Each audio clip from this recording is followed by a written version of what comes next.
Hare Krishna. Thank you so much, Pṛthu, and thank you so much to all the readers for reading so patiently and nicely. So let's dig deep into this chapter.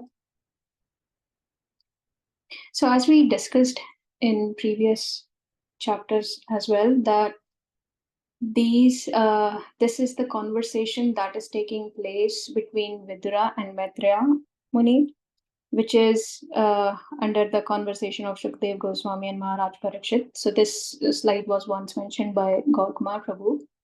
And all of this conversation is taking place between Sutta Goswami and sages of Naimisharanya. So right now we are focusing on the conversation between Vidura and Maitreya Muni. And we have discussed this several times in the past chapters before, that Pṛthu Maharaj is the Shakti-Avesh avatar, that is, he has been empowered by the Supreme Personality of Godhead to do a specific job. In this case, it is to protect the citizens of the planet Earth. Now, the contents, like what we have read so far, is Ashwamedha Yajna that was done by Pṛthu Maharaj, then Lord Indra stealing the sacrificial horse, and then Lord Brahma who dissuaded Pṛthu Maharaj. Now, quick questions before we start based on what we have read so far. So if anyone would like to unmute and just quickly, maybe in one word, answer. So why exactly Indra was trying to steal the horse?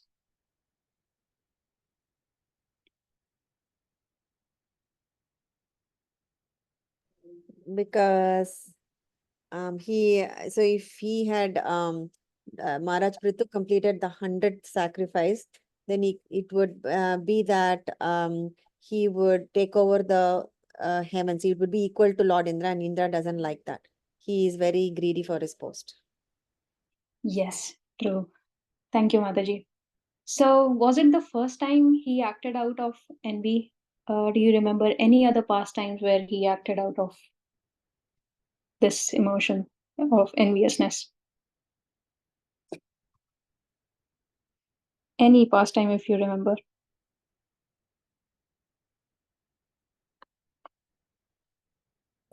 He was not envious, but he wanted to kill the Vrajvasis and Krishna, rather test them, and so he sent the Samvartaka clouds. That is one pastime. Yes, really. Thank you so much for mentioning that. So yeah, Govardhan Leela, and there are a few other pastimes that have been mentioned in the scriptures where King Indra was envious, and Prabhupada, he mentions in one of the purports that when a great sage undergoes severe austerities for material power, the king of heaven, Indra, becomes very envious. So there have been several examples where King Indra have been envious. And in this case, as Nitya Mataji mentioned, that King Indra, he didn't want Pṛthu Maharaj to perform that 100th horse sacrifice. Why? Because King Indra was known as Shata Kratu. So Shata means 100 and Kratu means sacrifices. So he was known for his 100 sacrifices, and that's why he was given the title of King of Heaven. So he had performed 100 sacrifices. So when King Pṛthu was performing 100 sacrifices, he became very envious because he didn't want anyone to excel him, which is true in general as well. Like I was hearing to Vaisheshika Prabhu and several other lectures. So he mentioned that this is true. Like we all know that we mostly in competition, we do not want to be outdone by someone. Like we do not want to be give that thing that is making us glorious or making us glorified among others. We do not want it to let go. Like we do not want to lose that opulence. So in this case as well, even Lord Indra, he became envious of King Pṛthu. So, but why Pṛthu Maharaj was doing all these sacrifices? So he himself is a great devotee of the Lord, and so it is not necessary for him to do to perform the prescribed Vedic ritualistic ceremonies. Such ceremonies, they are known to be karma, and there is no need for a devotee in the transcendental position to execute these. But as the ideal king, it was King Pṛthu's duty to perform these sacrifices. And these are several other pastimes where King Indra has been found to be envious of different sages or famous or glorified or advanced personalities. For example, he was, in one case, he was, I'm just touching upon these, not going to the details or more in details of these pastimes. So King Indra, he was envious of King Rishabdev once, and again he sent rain and all over the Bharatvarsh. He was also envious of great sage Kandu, and this is mentioned in 430, which is a few chapters away from now, which we won't be discussing in this pastime, which it is a different pastime in itself. And then he was also envious of Vishwamitra. And as soon as he saw that Vishwamitra was meditating on yoga process, and Indra was like, oh, this man is practicing so much severe austerities, and he again got ready to disturb Vishwamitra in that. So this emotion, which is of envy, we have seen this quite a lot of times in Srimad Bhagavatam. This was seen in case of Mantra, and then wives of Chitraketu Maharaj. Then Dhruv Maharaj was, for a moment, he was envious from his brother, who was sitting in lap of his father. So which was later purified. His heart was later purified by Lord himself. So this is the emotion that has been that is the theme of this chapter in particular. So there was this ad, I think 2 decades ago, and it was really famous. So this ad was for television, and it showed this, that neighbors envy owner's pride. So this got really famous. So you can see, like, whatever it was like. So the ad showed that if you own this TV, your neighbors will be envy, and that would give you pleasure, kind of thing. So what does envy mean? Envy means to possess any object or position that is enjoyed by one, but the other person, he or she has inability to tolerate progress or that thing, that object or position of the other person. So we're going to talk about what causes envy, and envy versus lust, and what's the hope for us. So the things that so these things I have taken from Rajbihari Prabhu's article. So envy could be anything, like someone getting good grades, someone getting higher position in offices. It could be any, envy could be anything. Envy could be caused by anything. So basically, it could be facilities that you are being provided. It could be gifts, cars, bungalow, office. It could be enjoyment, success after success, attention, your boss or your guru's attention, rewards, responsibility, a post or position that you achieved, glorification, any popularity or fame. So Radheshyam Prabhu calls it fear glorification. So our envy towards others is basically rooted in our envy towards Krishna. That's why we are on the earth planet at first place. So since all good qualities are coming from Krishna, when we see a devotee excel in any aspect of spiritual life, we are actually witnessing Krishna's mercy showered upon him. But we do not feel it that way. Why? Because we are covered with this layer of material world. Even King Indra, he couldn't be saved from this emotion of envy. So then who are we? So discussing about how envy is even worse than lust, because so what happens is, when a devotee is falling down, or any human is falling down of lust, they're generally seen to lament, especially devotees, and they accept their weakness. So they get humbled when they get this thought of lust. The devotee might feel humbled and fallen. You know that, oh, I thought about it, it's not a right feeling, it's not a right thought. But envy is so subtle that it simply increases our false pride and builds a high, all the wrong estimation of ourselves. So envy is like, oh no, I didn't feel anything like that. And we assure ourselves and others that this is not envious. I'm just pointing out some obvious faults to help the other person. So envy is so subtle that we do not even realize or accept many a times that we are envious. So Envy also implies our lack of faith in Krishna.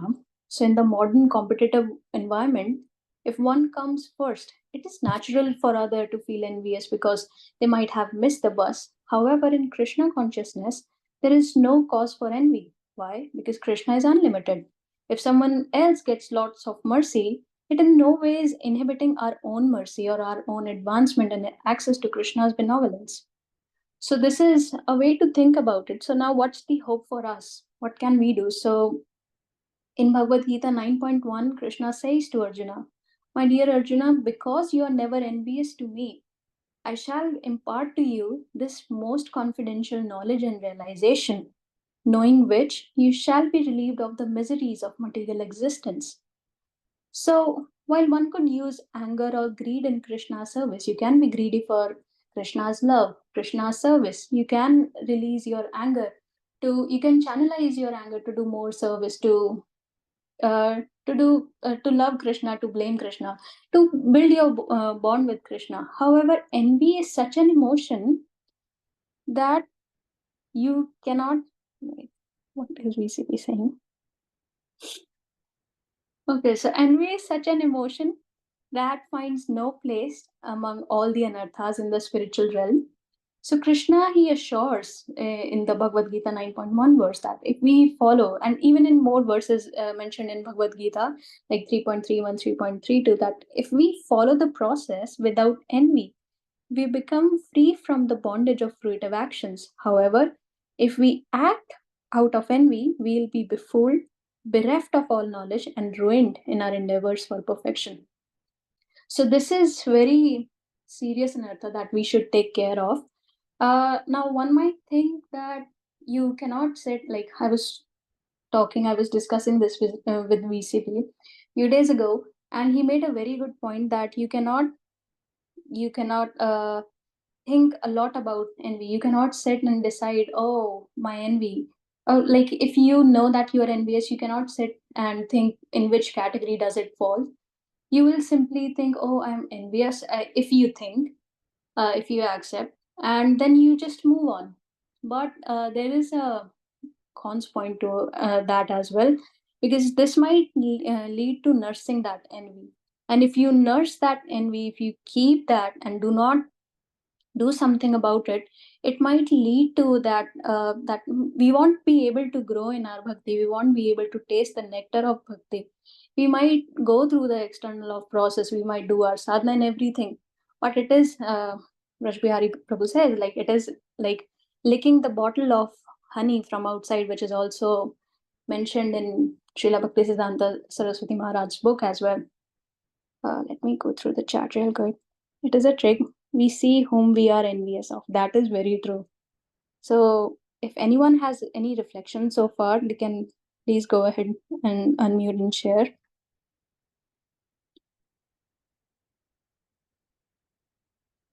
Okay. So I just yes, wanted yes, to, Pṛthu. I just wanted to appreciate the point where you mentioned that envy masks itself in such a way that we feel that we are actually criticizing someone for their welfare, right? We think, oh, I'm just pointing out some faults for the benefit of that person, right? That is a very, very amazing point, and that's how envy often attacks us. So that's a very practical point. Thank you. And yeah, I really like that the material world is actually, what is the TV ad you mentioned? Owner's pride is the neighbor's envy, right? So yeah, it's very powerful. That's how the material world operates. That's how the ad industry also often portrays certain products. uh yeah, thank you for these 2 points, very powerful. Yeah, it's very interesting. This ad actually, when I think did a very short class on envy in the Krishna house, I used this neighbor's envy, owner's pride, Oneda's. It doesn't come anymore. It's in my era. Like, it's very interesting that you found this actually. It's in the 70s, 80s actually. Oh wow! I didn't know it was that old. Yeah, it is. And also I like the point where you mentioned about the subtlety of the envy. You know, we think that we are doing good, like Jagannath Gopal Prabhu was saying. We may also think that, you know, outwardly we may be appreciating somebody. Internally, we may be like burning with, you know, envy, jealousy. So that is also something. But once we start introspecting our thoughts, that's when we can catch ourselves and say that, okay, you know, I am not this person who I'm going to be happy when others are happy, and when I'm going to be sad when others are sad. That is the best place to be. If anything mismatch happens in that, then that's the cause of the envy. That means that the envy has caught us. Beautiful point, Madhaji. Thank you so much for mentioning these. Yeah, Vamsidhar Gopal Prabhu. Hare Krishna, Nupur Mataji. It was, I mean, I really like the point that you mentioned about envy and the difference between envy and lust. And it's really thoughtful, and how you came up with it. But so the lust, the how you explained the nature of lust and the nature of envy. Like if if you are lusty but honest, then eventually there is chance of purification and going back to Godhead. Like Jagai and Madai were lusty. Bilvankar Thakur became lusty at some point in life. Tulsidas Goswami's incidence is also similar, but they all became pure devotees. So yeah, the how aptly you explained that part, but the envy is envy connects to, I mean, it can pull us into the hypocrisy, and it connects us to the root cause of our material existence is like the dehatma buddhi, and it adds to that. So I mean, you reminded me of the brahmachari classes that I have heard during my student days. So thank you. This was like, yeah, you brought it up really nicely. Thank you. Hare Krishna. Thank you so much, Prabhuji, for adding to that point. Thank you. Kameshwar Prabhu. Yes, Mataji. You very nicely compiled the data about, and it's a very good topic to discuss also.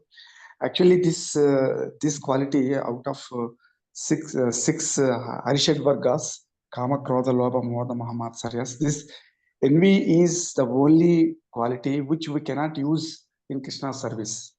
We can use other Arishad Vargas, for example, Krodha. Krodha we can use in Krishna service. But this is the only quality which we cannot use in Krishna service. And this is the quality, one of the qualities which Krishna doesn't like, envy, and the second one is pride. These two things Krishna doesn't like actually. And also during my Bhakti Sastri class, when a question was asked by our instructor, we used to initially we used to like compete, like who will answer first, like. So once when I tried to answer it immediately, then at that time our teacher reminded me, like, no, Vaishnavas will not compete with each other. They're like they don't compete, but at the same time everybody's goal is towards Krishna. So that is a very good point which I got it from the course. And the same thing happens when there is no competition between gopis. They never envy each other like what happens in material world.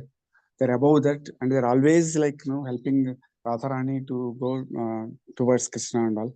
So this quality is very is very important.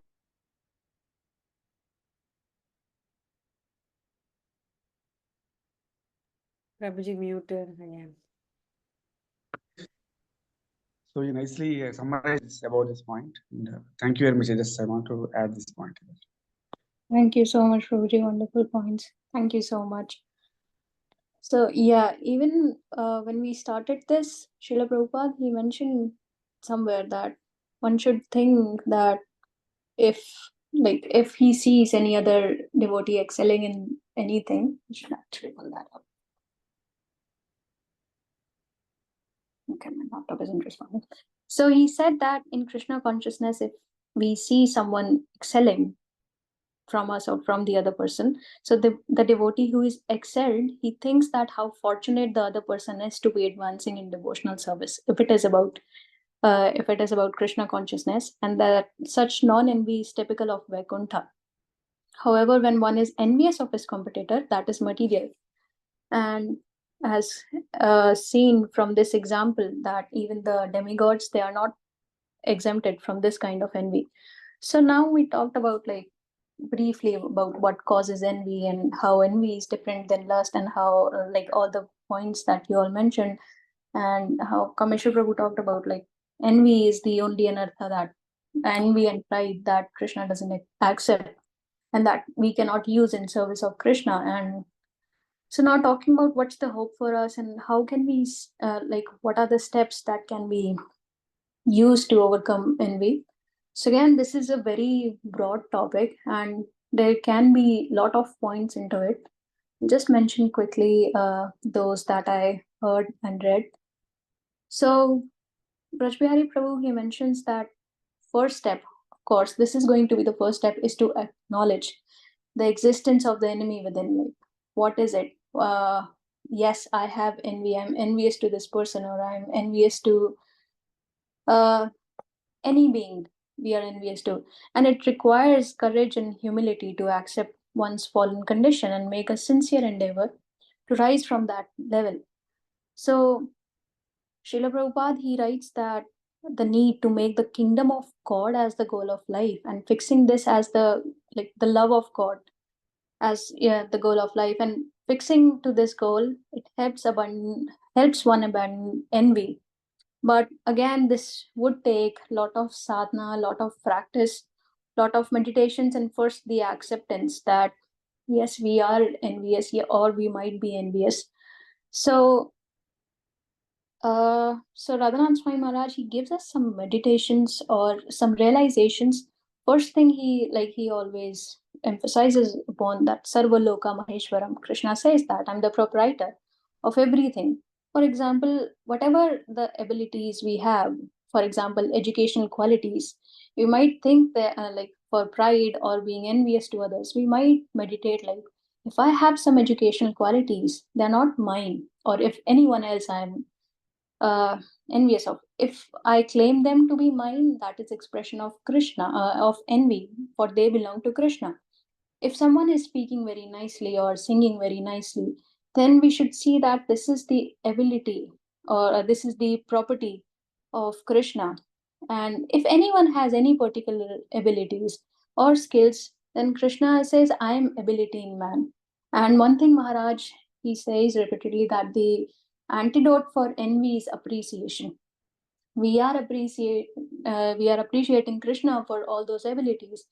We must and we might appreciate the person as well for having those abilities, because it's Krishna who has blessed the person for those abilities, whether it's strength, singing, dancing, anything. Everything is the ability of Krishna. So whenever we want to take credit for anything, that is a show that we are trying to, or we are clearly envious of God, because everything we have, the credit goes to Him. And even in the Shiksha Ashtakam, Mahaprabhu says, Amani namana dena kirtanya sadhari. You can only chant the holy name of the Lord constantly if you are not envious of the Lord. If you are envious, then you are going to want to stop chanting His name to chant your own, correct? So if you are chanting His name constantly, that means you have to be, or you want to be completely free from any desire of recognition for yourself. That's why you're chanting His name and not your own. So this is one thing that Maharaj mentioned. So I don't know how much practical it might see. Like, the thing I realized is, like, we can constantly meditate. As soon as we feel envious, we should appreciate Krishna first for that ability or whatever thing we are envious of, gift, car, bungalow, anything. So we must first appreciate Krishna, and then we must appreciate the person who Krishna has chosen to give those abilities. So any point anyone wants to add, any practical thing they do when they feel anything like envy? Yes, Vamsidhar Gopal Prabhu, did you raise your hand again, or is it from past? Looks it's from past. Sorry. Oh. Okay. Yeah. Krishnan Prabhu? Hare Krishna Mataji.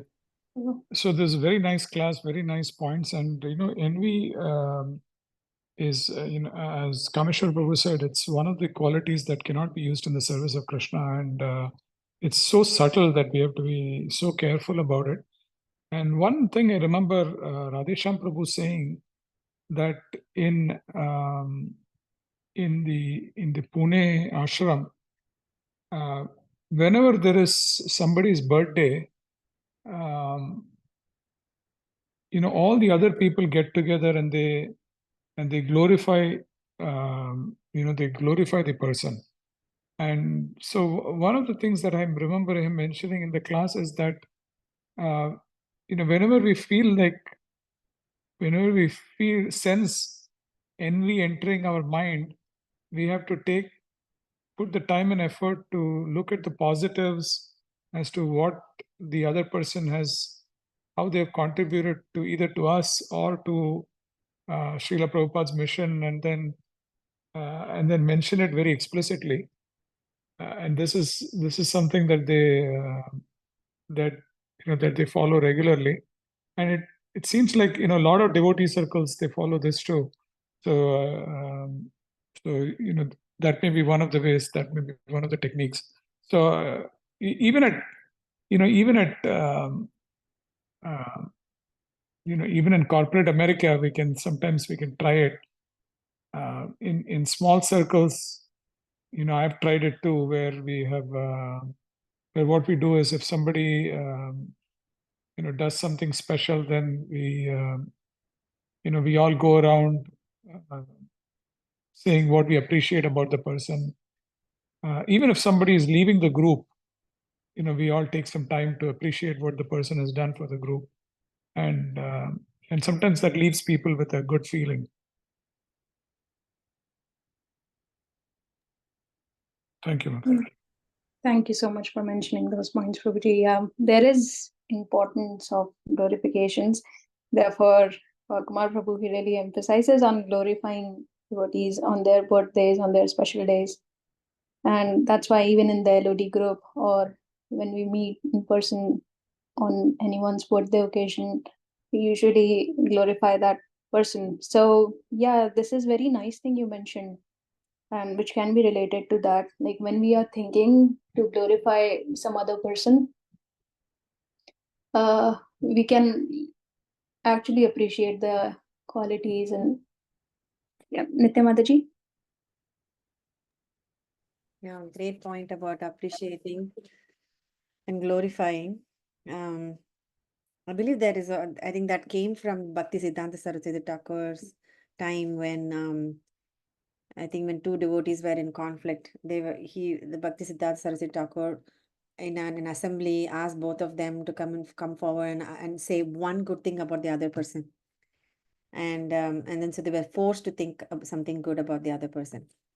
What I was actually going to say was, also feeling contented and being grateful is also one thing to ward off envious thoughts. It's because we feel envy because we always in want of something that we don't have, something that others have. And but if we are grateful for what we have, and we are contented with what we have, then that might be helpful in warding off such tendencies that might rise in our hearts. That's something that I wanted to say. Wonderful points, Mataji. Thank you so much for mentioning those. Sindhu Kanya Mataji? I just wanted to mention something I heard in Vaisheshika Maharaj's class a long time ago, was that we feel envious of people's result, like whether at work or whether in devotional life or in our personal lives, achievements, material achievements, spiritual achievements, we see the end result. So I might be jealous of someone that got a promotion, or I might be jealous of someone that got some elevated service, but we don't see the effort that goes behind that achievement. So a person could be working hard day and night at their job, and that's why they got their promotion. It's easy for me to just feel envious of that person, but it's important to remember that they've probably worked really hard. I mean, there's Krishna's mercy aspect of it too, but also our own endeavors, can yield us some results as well. So I thought that was kind of helpful. Every time I had the tendency to feel envious of someone, is to think about the hard work that they put into getting where they are, and then that gives me more of an appreciation towards them rather than feeling envious. Yeah, amazing point, Mataji. Thank you for mentioning that. So if I combine both your points, yours and Nitya Mataji's point, so for ourselves, we should feel content and grateful for whatever we have been blessed with from Krishna. And for the other person whom we are feeling envious with due to whatever reason, we should see the journey they had for that result, for those respective results, and whatever efforts or struggle they went through. Yeah, thank you so much for mentioning that. Jagannath Gopal Prabhu. Yeah, since glorification was mentioned, so I wanted to say 2 points here. So there is Mahaprabhu says somewhere with the same. So I think who is that devotee? Yeah, when Mahaprabhu goes to some place after many years, one person comes and he begs forgiveness from Mahaprabhu. He says that when you were initially here, I think in Bengal, when Mahaprabhu goes back to visit, that time this person comes and begs forgiveness and says, Mahaprabhu, when you were in Bengal previously, I criticized you, I was envious of you and whatnot, but then I realized your glories and things like that. Then Mahaprabhu says that that it's a famous quote. Maharaj quotes that very often. With the same mouth that you criticized others, with that same mouth you glorify others and glorify Krishna or something like that, right? So that is the antidote to envy. And there is a whole lecture series also of Maharaj, Antidote to Envy. It's about Indra only. That is the first point. The second point is about glorifications, right? Now, if we want to really make our glorifications very effective, right? We were taught this actually. So what happened is, I used to live with a group of devotees, and we used to do that. And this was under Radhesham Prabhu only, and we used to do what Krishnan Prabhu mentioned on birthdays or special days. We would get together and glorify that those devotees. And then devotees would talk very abstract. Oh, you're a great devotee. You're a Hanuman like devotee. You are so humble, you're so kind, you're so generous and whatnot, right? Use all these adjectives. And then at one point, our seniors, they sort of sat us down and said, look, this is not the way you should glorify. So they told us that, yes, you glorify, you speak about adjectives, but you have to speak about specific instances where you saw these qualities being exhibited by the devotee. And that makes the glorification also genuine. That is one thing. And the second thing is, it kind of forces you to look at, observe that devotee and really think about, okay, what this devotee has done. Think about those instances when that devotee has exhibited some really amazing qualities and things like that. So that is about glorification. On a practical level, glorification should ideally include instances, or rather the adjectives that we use should be inspired by those instances rather than the other way around, and just adjectives. So that's all I wanted to say. Hare Krishna. Thank you so much, Prabhuji. Yeah, that was really nice point and really nice pastime that you brought up by Mahaprabhu. I read of, I think it was Gopal Chapala, who was envious of Shivas Thakur, but I searched up the one you are mentioning. Yeah, I could see Maharaj's lecture on this. I can share in the group. I can see the transcript. I will look up for the lecture later. So yeah, Mahaprabhu said, my dear Brahmana, if one drinks poison with one's mouth, it will cause suffering and death. But if with the same mouth one drinks the nectar of immortality, it will not only neutralize and eradicate the effects of the poison, it will give him immortality. Criticism of a Vaishnava is poison. By speaking against the Vaishnavas, one is drinking poison with one's mouth. But chanting the glories and praises of the Vaishnavas is like life-giving nectar. Therefore, you should, with that same mouth, praise the Vaishnavas, sing the glories of the Lord, and chant his holy names. Yeah, thank you so much for mentioning that, Bro.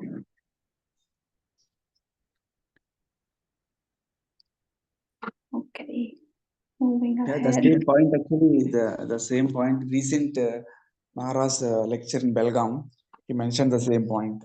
So the same mouth, if you appreciate, if you glorify the Vaishnava, then that mistake, the sin committed will be neutralized. So the same point recently, the latest lecture also he mentioned. That is so nice. Thank you so much, Prabhu, for mentioning that point. Okay, so moving forward. Oops.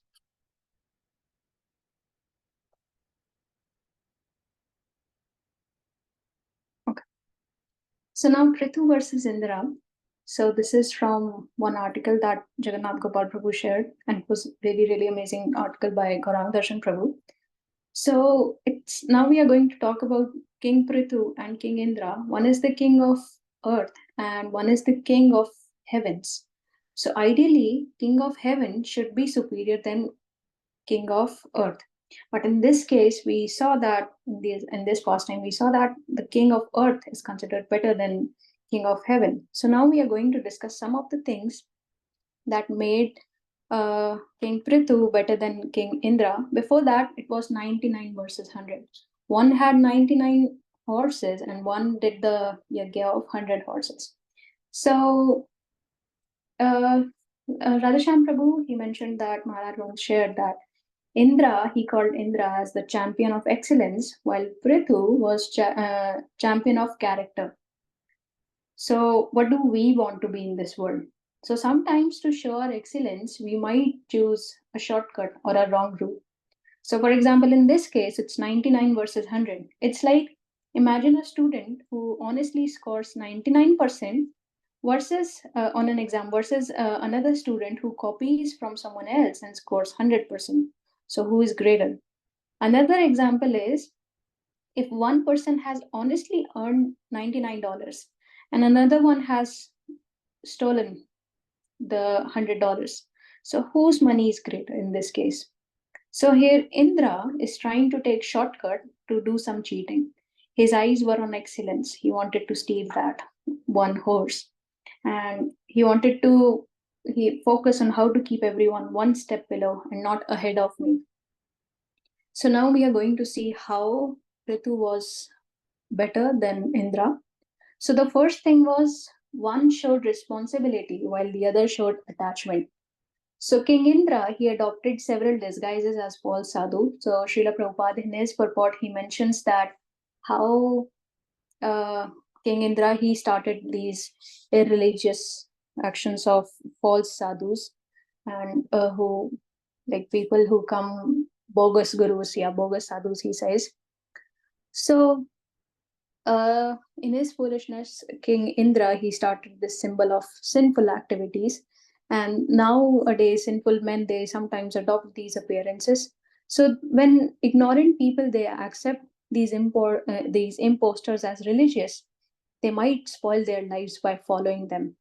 And by disrupting Pṛthu Maharaj's sacrifice, Indra could maintain his record of being a Shatakratu, but he was too much attached to it. And his attachment made him irresponsible towards the people in general. While King Pṛthu, who on the other hand was so detached that he was ready and he actually stopped the 100 sacrifice because that meant stopping Indra from introducing the false system of religion that would misguide the entire human society. So Maharaj Pṛthu's sacrifice was ultimately intended for the welfare of the people, and he took it as his responsibility. So one might think that which one is good, which one is bad. So Gauranga Prabhu, he mentions that so good and bad, it is very dynamic. It depends on time, place, and situation. And intent and outcome are very important considerations. So, for example, a delicious, nutritious, well prepared food might be very tasty for some and nourishing for someone. But if the person eating it has a particular condition, it might be poison for that person. So, one needs to be mature enough to understand the dynamics of good and bad. So, in this case, we can see clearly from the intent and the outcome that King Pṛthu was far better than King Indra in the case that he saw his responsibility, he thought about his citizens, and next was he was submissive. So this is submissiveness versus stubbornness. So Indra, he repeatedly was failing in his attempt to steal the horse. He was stubbornly, he kept trying, and he knew that what he was doing was wrong, and he was failing in his attempt, but he was so stubborn that he didn't stop. So, determination to perform such a destructive task is born of envy, which we just discussed before this. So, a person bent on committing a wrong deed is stubborn and obsessed. He doesn't pay any heed to the negative consequences, and you cannot try to convince the stubborn person by logic or reason or good advice, because if you do so, that person might become more stubborn. On the other hand, submissive person like King Pṛthu, they follow good advice and such as from the experienced superiors, even when it's difficult to follow. So submissiveness towards superiors, yeah, like one might say that this means blind following. So submissiveness, it doesn't mean blind following. If this person in front of you is unreasonable or immoral in their orders and behavior, one need not to be submissive to them. But when they are mature, well-wishing, and loving, a subordinate spontaneously submits to their instruction out of deep respect and trust. So even Lord Brahma, he did not stop Indra because he knew that he was already so stubborn, and stopping him might mean he might do more irreligious systems and might introduce those to the world. He instead chose to stop Pṛthu Maharaj, just like parents do. So parents would ask the elder son or elder daughter to uh, to stop doing something wrong, or just when the two of siblings or kids, when the two of them are fighting, they would stop the elder one, because usually the first one is submissive and the younger one is stubborn. It's not generalized, it's just an idea. Next is flexibility versus rigidity. So it's similar to being submissive and stubborn. So when Lord Brahma asked King Pṛthu, he submissively he gave up on the sacrifice. So Lord Brahma, he said, in order to make trouble and impede the performance of King Pṛthu's great sacrifice, Indra, he adopted some means that in future will destroy the clear path of religious life. So he told King Pṛthu to he drew his attention to that fact. If you oppose him any further, he will further misuse his power and introduce many other irreligious systems. So, listening to that, King Pṛthu, he stopped at his 99 sacrifice. He did not stay stuck on that I want to complete 100. So he knew that he was doing all those for welfare of people. When Lord Brahma assured him that his 99 sacrifices have been accepted, and he would get the results, and his citizens would also get the results. So he gave up his plan to do the 100 sacrifice after, without any argument or negotiation, while Indra, he wouldn't have done the same. And as Lord Brahma said, he might have tried any other irreligious activities to fulfill his goal to steal that one horse. So next is dependence on God and insecurity. So Indra, he felt insecure, while Pṛthu was dependent on God. So Indra, apparently Pṛthu's score was 99 and Indra's was 100, but Pṛthu's faith, his dependent on the Lord, and his obedience to Brahma made his score of 99 greater than Indra's score.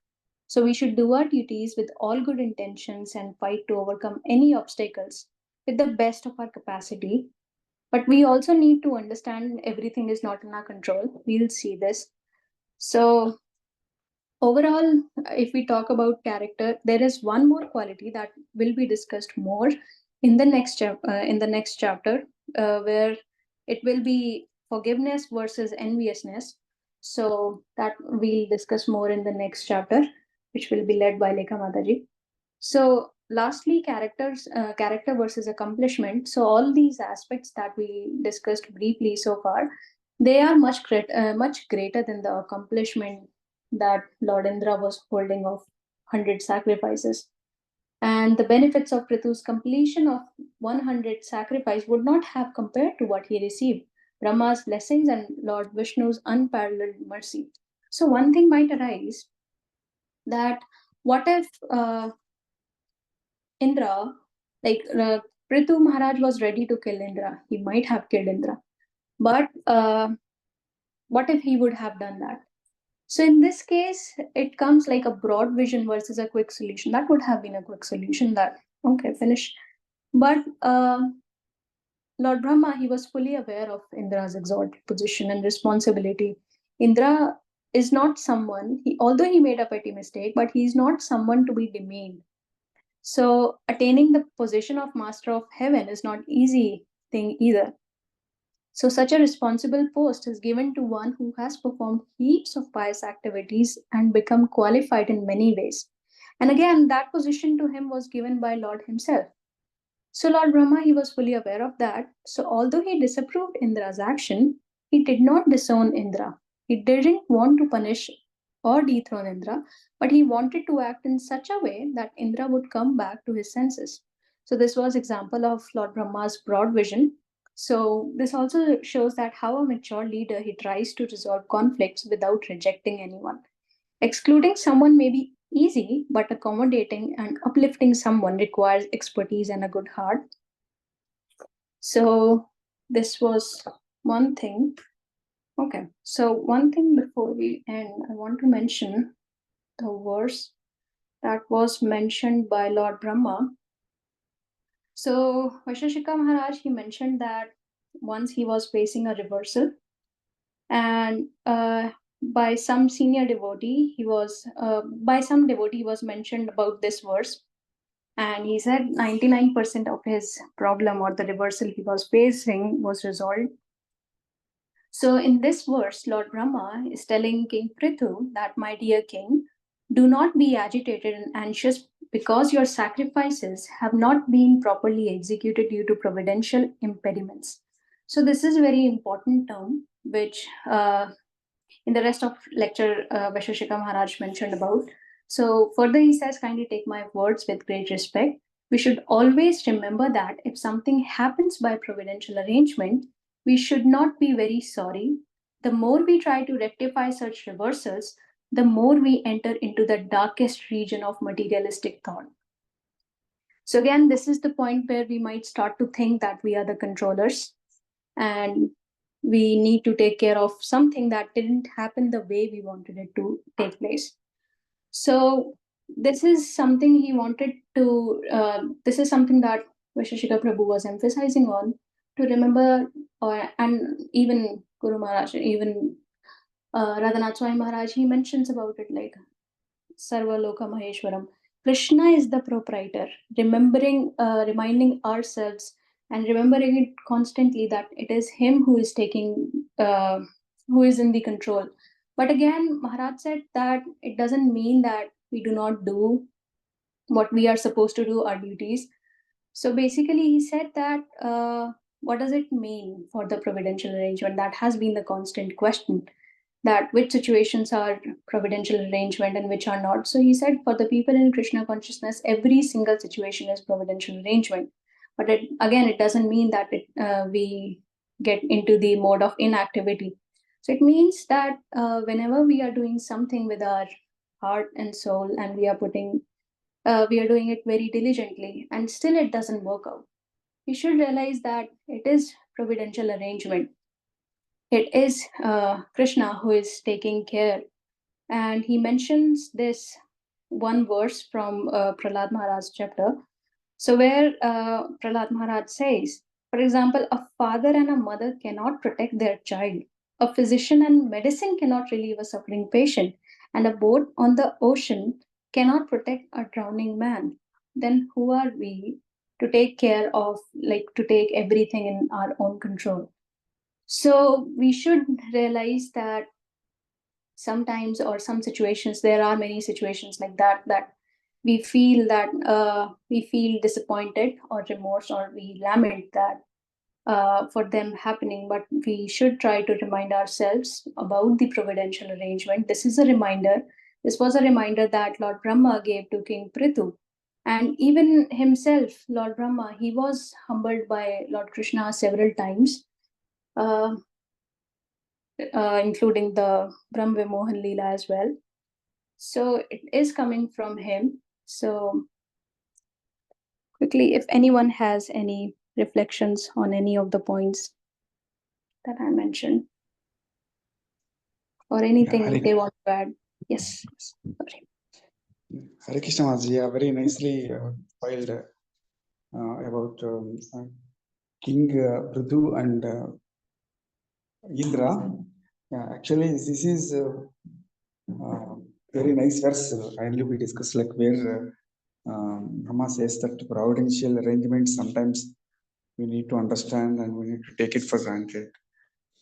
And also one more thing I want to mention is as mentioned in Vishnu Purana, Aisvaryasya Samakrasya Viryasyasya Sreya Jnana Vairagyoschaiva Ishranam Bhagaitim Kana. Actually, so when all the qualities we define Bhagavan, the Vairagya, renunciation is one of the qualities which divine qualities. Only initially I would not understand what is Vairagya shown by God, but now if you see that King Pṛthu, it comes under renunciation only. See, after completing 99 Ashwamedha Yajnas, accomplishing to reaching a milestone, just one more is very near to reach the milestone, but it's very simply he just abandoned. That is renunciation. So that quality is divinity, that divine quality. It is not very easy. If you imagine any person like us in that place, we never do that. So that is we are attached to the result, and so we are very near. Why we should abandon it when we are very near to reach that milestone? Why I should always our mindset will be like that. So even many people will say that don't do too much prayasa and all. So some reasons, if it is not providential and God is not allowing to do it, don't try to accomplish it. Stop doing it. But still we are attached to that particular task to reach that milestone. But here that renunciation comes into picture. So sometimes we need to take this as a lesson. Whenever we need to abandon certain things, or whenever we need to stop putting more and more efforts for an unachievable task, we need to remember this renunciation, which is needed to some extent, as far as possible, with our human bodies and all. But this is demonstrated by King Pṛthu, being his an incarnation, and is nicely demonstrated here. So, and also this verse, which recently latest verse we have some 4.19 verse where Brahma explains this very good verse, which we need to remember throughout our life. Especially the translation purport is nicely nice example, nice reference actually. Thank you very much. Thank you, Prabhuji, for adding that. Krishna Prabhu has a question. How will we know what the right time is to stop endeavoring? Prabhuji, can you elaborate that question a little, please? Yeah, how will we know what the right point is when we we see something as what was the right term that you used? Divine. Providential arrangement. Yeah, providential. How will we know that something is a providential arrangement versus a lack of effort? Because we are all capable of something. Sometimes we don't know what we are capable of. We could sometimes also stop trying a little too early, under our, well under our potential. How will we know what the right point is to consider something as providential arrangement?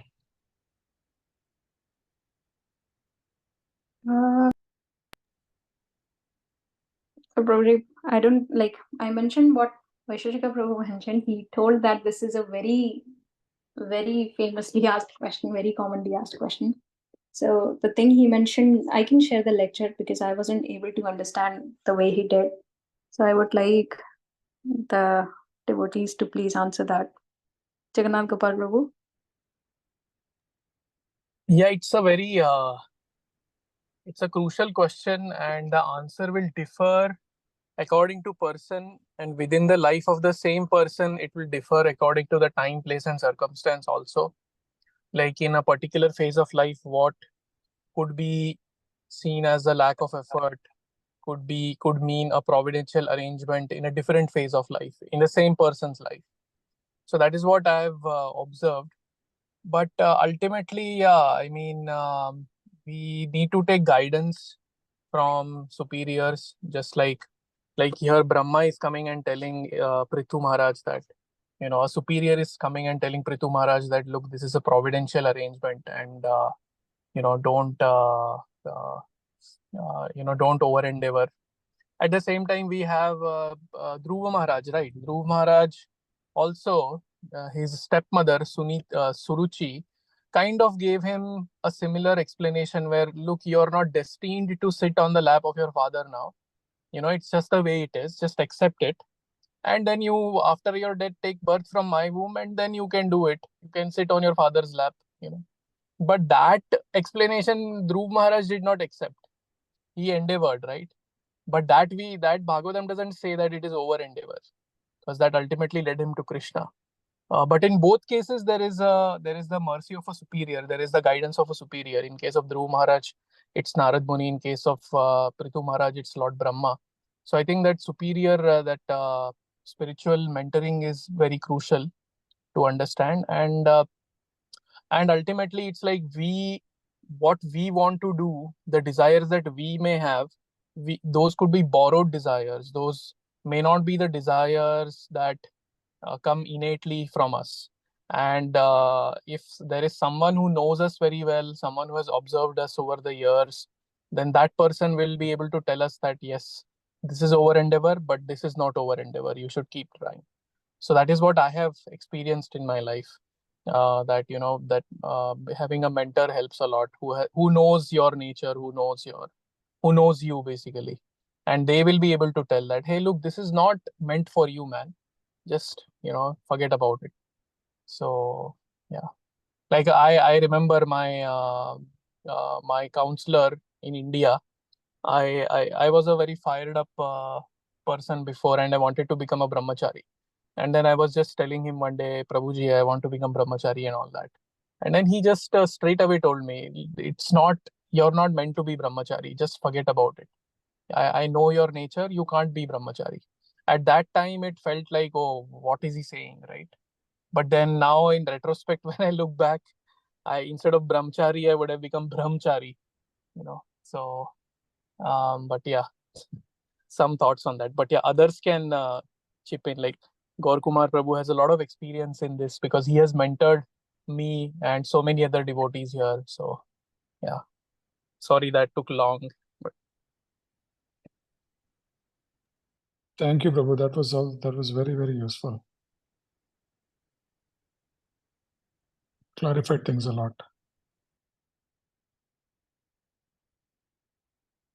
Yeah, anyone else who wants to add to that, you can simply unmute. Please go ahead.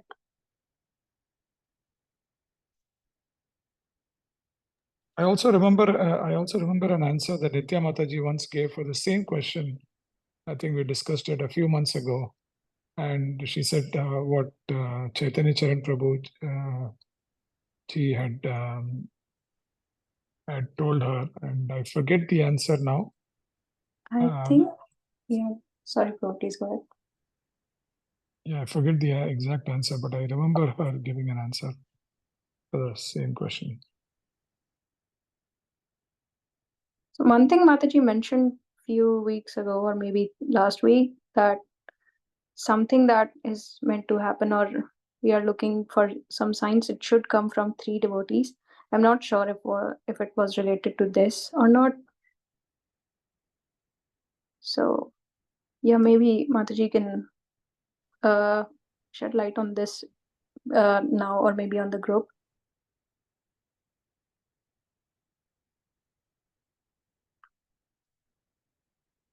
Yeah. So one thing I wanted to mention before we end it, that there are many points in this chapter about sannyas and differentiating between authentic sadhus and the bogus gurus. So, and Vaishnava Brats and lot of things. I couldn't cover all those things. And I would also request you to please sign up for the rest of the chapters. Thank you, Lekha Mataji, for signing up for the next chapter. Really excited for that one. But there are a lot more chapters and very interesting chapters as well. So I would please request you to kindly sign up for the upcoming chapters. And thank you all for joining. And I seek your forgiveness for anything I said immaturely or incompletely or incorrectly. I'm still learning. So thank you. And I apologize. I beg your pardon if I said something incorrectly.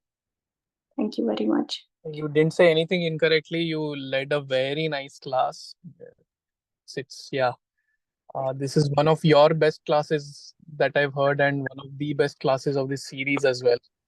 So thank you very much. It was really nourishing, and I mean the way devotees were chiming in, I could actually sense that the points that you were making were really hitting the right chord. They were really hitting the nail. So yeah, thank you very much, Nupur, and thank you very much for your enthusiasm to lead these classes as well. It's really valuable, and I really appreciate that. And everyone here, we really appreciate your sincerity, your humility, and the sweetness with which you share such deep topics. So yeah, thank you very much. I would also like to add that Nupur Mataji, you've put such a lot of effort into this, and that clearly shows in the how comprehensive your discussions are, how nice your slides are, and I want to second Jagannath Gopal Prabhu's thing of how you spark a nice conversation and discussion among the devotees. So you also stop at the right points. Besides this, the other thing I really appreciate is how you've taken the time to listen to Vraj Bihari Prabhu, Radhesham Prabhu, Vaisheshika Prabhu, and you've listened to Maharaj's classes, and you've synthesized all of them, and you've made it very easy for us to consume. And so thank you so much for your effort, because for us to do the same work would have been 6, 8, 10 hours or even more of this. So we are really, really fortunate to be able to listen to your you leading the discussion and you presenting this to us. Thank you so much. I just Sorry.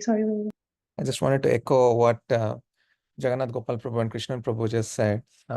Yeah, this was amazing. The slides, the amount of effort, you talked about the effort that one puts, the amount of effort that you put to prepare these slides and listening to so many lectures and condensing everything from Chaitanya Charitamrita, Bhagavatam, Bhagavad Gita, and presenting it in such a mature way was very nourishing. So thank you, Nupur. It was really, really helpful. I'm going to share the the recording on the group for others also who couldn't attend today. Thank you. Thank you, Guruji. It was Thank you. all Guruji. your blessings. Sorry, Kameshwar Prabhu.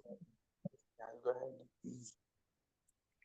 ahead. So I was saying that this was all by the encouragement of Jagannath Gopal Prabhu and Gaur Kumar Prabhu. Jagannath Gopal Prabhu shared a lot of lectures and articles with me, and even VCP helped me with this, with like processing those points that I was listening to and thinking about those, and not just listening those and thinking about those as well, and reflecting on those as well. So yeah, it's conjoint effort.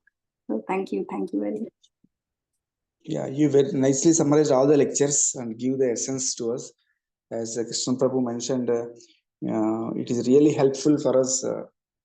In less span of time, we are getting the essence from all the lectures of advanced Vaishnavas, and you are nicely presenting it in the form of presentations that are very much helpful for us. The recording also, for whenever we need, we'll get a time, and we can go through them easily.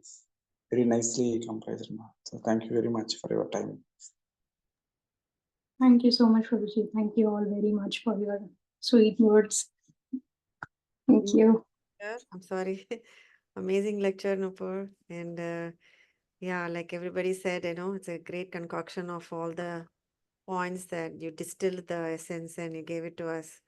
And the discussions from all the devotees are also very inspiring, very thought-provoking.